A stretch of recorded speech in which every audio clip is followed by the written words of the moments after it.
Sentence. What did your teacher teach in class today? Sentences. Can you make a sentence using the word ball? Buy a ball, Renu. No, that sentence is not correct. The correct sentence is Renu buys a ball. Why? Words grouped together can be called a sentence only when they are placed in the right order, present a complete thought and make complete sense. Definition. A group of words which makes complete sense is called a sentence. A sentence expresses a complete thought and is the basic unit of any language. Sentences in English make statements, ask questions, express requests or commands, suggestions and exclamations. Let us look at some rules of sentence formation in English. The first letter of any new sentence is always capital. She went to the doctor. The doctor was not in his clinic. There is always a punctuation mark at the end of a sentence. I'm going to school. A sentence has at least a subject and a verb. Rashmi laughed. Subject Rashmi. Verb laughed. Subject plus verb plus object is the basic word order in a sentence. He hit the ball. He subject, hit verb, object the ball. A sentence must present complete thought that can stand alone. She called the police.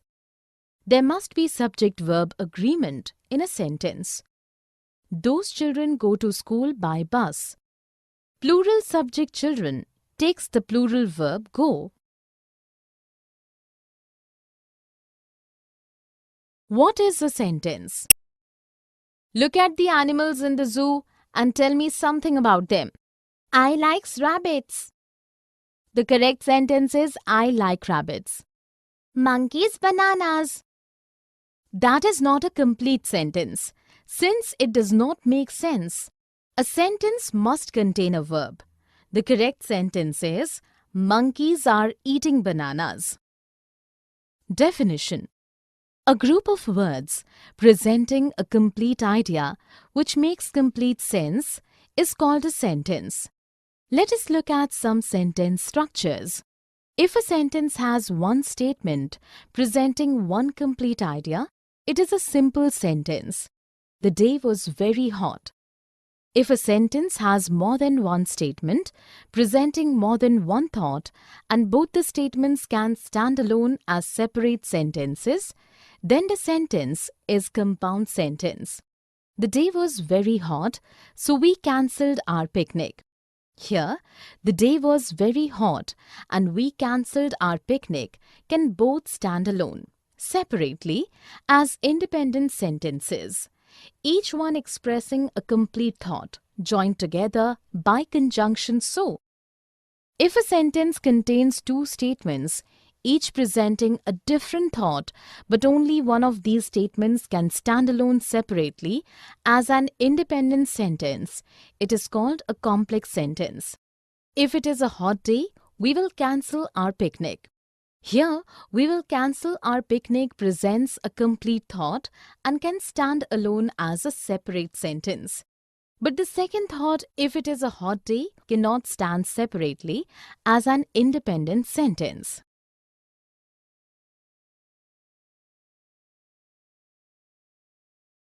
Kinds of sentences. What a beautiful picture! Which one do you mean? The one in which you can see the sunset. I can't recall. Please show me the photograph. I will show you later. Do it now. In the dialogues, the girls have used different kinds of sentences to state something, make a request, issue a command, or make an exclamation of joy. The following sentences are examples of different kinds of sentences. Exclamatory, what a beautiful picture. Interrogative, which one do you mean? Declarative, the one in which you can see the sunset. I can't recall. I will show you later. Imperative. Please show me the photograph. Do it now. Definition. A sentence that asserts something or makes a statement is called a declarative sentence. A sentence that issues a command or makes a request is called an imperative sentence. A sentence that puts up a question is called an interrogative sentence. A sentence that gives expression to a strong emotion or feeling is called an exclamatory sentence. Let us look at few sentences. The weather is lovely. How hot the day is. Please pass me the salt. Go out. Where are you going for shopping? The first sentence makes a statement and is declarative sentence. The next sentence makes an exclamation and is an exclamatory sentence. The third sentence makes a request and is an imperative sentence. The fourth sentence is also imperative as it issues an order. The last sentence is interrogative as it asks a question. Here are few more examples of 4 kinds of sentences. Declarative. Ritu is an intelligent girl. Imperative. Stop talking. Interrogative. How will you go home? Exclamatory. What a wonderful surprise!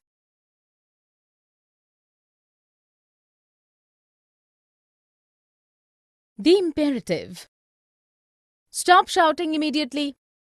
Ma'am, Rohan has taken my pencil box. Rohan, give back the box at once. Ma'am, I don't have the box. Both of you get out of the class. Please don't send me out of the class. It is not my mistake. In the dialogues, the teacher and the boys have used sentences that makes a request and give commands. These are examples of such sentences. Stop shouting immediately. Rohan, give back the box at once. Both of you get out of the class. Please don't send me out of the class. Definition. A sentence that issues a command or makes a request or an entreaty is called an imperative sentence. Let us look at a few imperative sentences. Don't fight. Please help me wrap this gift. Have mercy on us. The first sentence is imperative because it issues a command. The second sentence makes a request and so is imperative. The last sentence is an entreaty and so an imperative sentence. Here are examples of some imperative sentences. Leave the room. Have some respect for elders. Please do come for my wedding. The subject and the object. Someone is calling you. I'm reading a book. Someone is ringing the doorbell. You open it. I'm doing my homework. Mother has opened the door. In the dialogues, the boys have used sentences that have a doer of the action, happening, and also a receiver of the action. These are examples of subject and object in the conversation. Someone, subject. You, object. I, subject. A book, object. Someone, subject. The doorbell, object. You, subject. It, object. I, subject. My homework, object. Mother, subject. The door, object. Definition. A noun or a pronoun performing the action in a sentence is called the subject of the sentence. The subject can be determined by asking who or what. A noun or a pronoun receiving the action performed by the subject in a sentence is referred to as the object of the sentence. The object is determined by questioning what the subject did or to whom and also for whom. Let us look at a few sentences. Simi picked up the bag. Jay warned him. Manu hit the ball. In the first sentence, Simi is the doer of the action and the subject, while the bag received the action and is the object. The next sentence, Jay is the subject as he is the doer of the action and the object is him, being the receiver of the action. In the third sentence, Manu is the subject since he performed the action and the ball is the object since it received the action. Here are some more examples of subject and object. Vicky was driving the car. Subject, Vicky. Object, the car. Kittu smiled at her friend. Subject, Kittu. Her friend, object. Vani is eating an ice cream. Subject, Vani. Object, an ice cream. Direct and indirect objects. I want an ice cream. I will buy you an ice cream. I will take a chocolate cone. We will take one for Raghav also. I'm holding a book. You can carry it for him. I will hold it. In the dialogues, the boys have used sentences in which there is a direct receiver of the action performed by the subject and also another person involved in the action. Here are some examples of sentences with direct objectives. I want an ice cream. I will take a chocolate cone. I'm holding a book. I will hold it. Here are some examples of sentences with both direct and indirect objects. I will buy you an ice cream. We will take one for Raghav also. You can carry it for him. Definition. A direct object is a direct receiver of the action performed by the subject in a sentence. It is the answer to the question, what or whom. An indirect object does not receive the action of the subject directly but is involved in the action in some manner.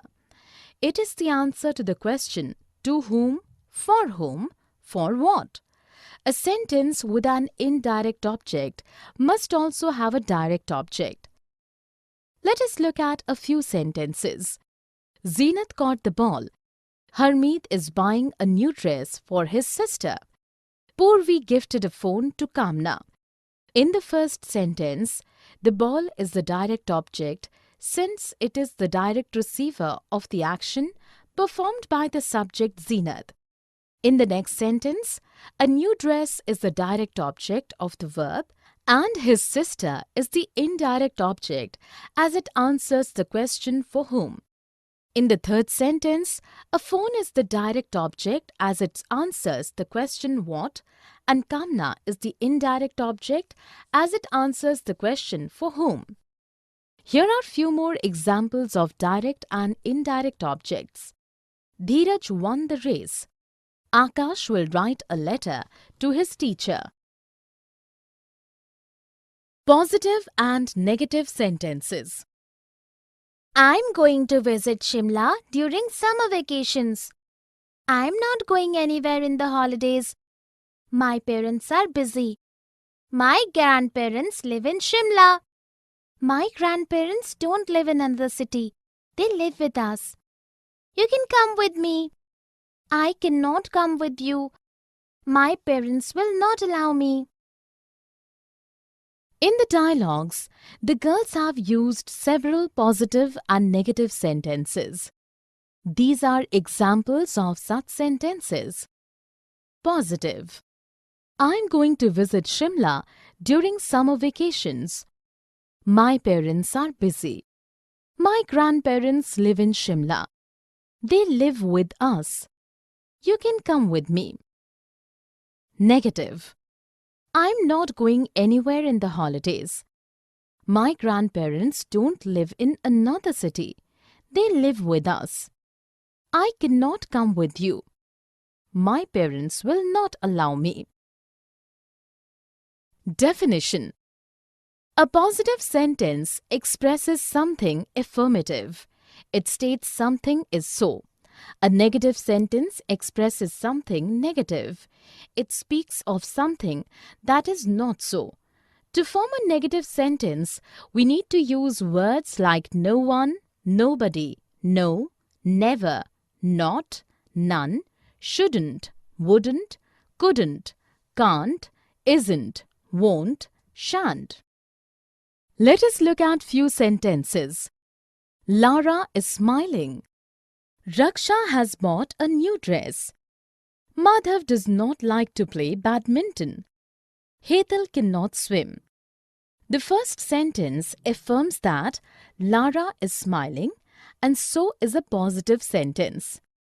The next sentence also affirms that Raksha has bought a new dress, and so is a positive sentence. The third sentence uses does not to tell us something negative. It is a negative sentence. The last sentence is also negative since it expresses something negative by using cannot. Here are few more examples of positive and negative sentences. Positive: I exercise every day. Shireen pushed Daisy. Negative: I do not exercise every day. Shireen did not push Daisy. Questions. Hello Anish, how are you? I am fine. We are meeting after a long time. Where are you working nowadays? I teach in a nearby school. Do you live here? Yes, I live in this colony. Which subject do you teach? I teach maths. Can you teach maths to my sister? Yes, I can. What time will suit you? 5 p.m. will be fine. In the dialogues, the boys have used sentences that ask questions. These are examples of such sentences. How are you? Where are you working nowadays? Do you live here? Which subject do you teach? Can you teach maths to my sister? What time will suit you? Definition: sentences are often used to ask something. Such sentences are called questions and have a question mark at the end. Sentences which put up questions are also called interrogative sentences. Let us look at few sentences. When will you go to office? Why did you not come for the party? Should I go to the doctor? The first sentence is a question as it asks something and has a question mark at the end. The next sentence also interrogates and ends with a question mark. So it is a question. The third sentence also is a question as it demands an answer and has a question mark at the end. Here are few more examples of questions. Do you like pizza? What are you doing? How do I solve